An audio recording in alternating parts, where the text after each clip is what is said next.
আমরা হয়তো মরে যাব, শহীদ হয়ে আল্লাহর কাছে পৌঁছে যাব, আর যতক্ষণ বেঁচে থাকি ততক্ষণ আধিপত্যবাদের বিরুদ্ধে লড়ে লড়ে নতুন বাংলাদেশের জন্য, ইনসাফের বাংলাদেশের জন্য নিজের জীবনকে জাহান্নাম বানাইয়া বাংলাদেশে নতুন একটা জান্নাত আনবই আনবো।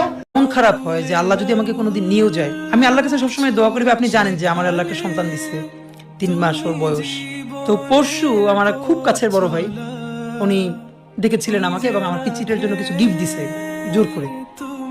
তা আমার খুব মনে হচ্ছিল যে আপনি তো ভাই জানেন যে স্বাভাবিকভাবে আমাদের উপর তো থ্রেট থাকবে এবং লাইফটা যে কোনো সময় আল্লাহ নিয়ে যেতে পারে, এটা নিয়ে কোনো আফসোস নাই। মানে ভাই এই 3 মাসে মানে আমার বাচ্চাটার আমি 30 মিনিট কোলে নিতে পারি নাই। তো আমার ওয়াইফ খুব মাঝে মধ্যে আর কি মজা করে বাচ্চারে বলে যে ইনকিলাব মঞ্চের মুখপাত্র তোমার সাথে দেখা করতে আসছে। তো আমার এই প্রথম মনে হলো কি যে আমি ভাইয়ারে বলি, ভাই আল্লাহ যদি আমাকে নিয়ে যায় আমার বাচ্চাটার দিকে একটু খেয়াল রাখি। তো এই কথাটা আমি বলতে পারিনি। আব্বার একটা মানে আপনি যদি বলেন যে আমার সারা জীবনের যেটুকুন সততা, সাহস, লড়াই, এটার দুনিয়ার সমস্ত শক্তি আমার আব্বা।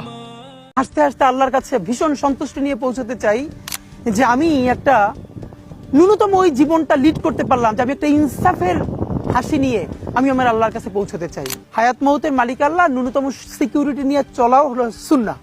এটি কোনো রাজনীতিবিদের না বাসায় মৃত্যুটা হইতে পারে না, এটা কোনো ভালো মৃত্যু না। যিনি রাজনীতি করেন, যিনি লড়াই করেন, যিনি বিপ্লবী, যিনি সংগ্রামী, তার মৃত্যুটা হবে একটা সংগ্রামের মধ্য দিয়ে, একটা রাজপথে, একটা গ্লোরির মৃত্যু। আমি তো ভীষণভাবে প্রত্যাশা করি, আমি ছোটবেলা থেকে এই স্বপ্নটা দেখি, অনেক জায়গায় বলেছি যে একটা তুমুল মিছিল হচ্ছে অন্যায়ের বিরুদ্ধে, সেই মিছিলের সামনে আমি আছি, কোনো একটা বুলেট এসে আমার বুকটা হয়তো বিদ্ধ করে দিয়েছে এবং সেই মিছিলে আমি হাসতে হাসতে আমি শহীদ হয়ে গেছি।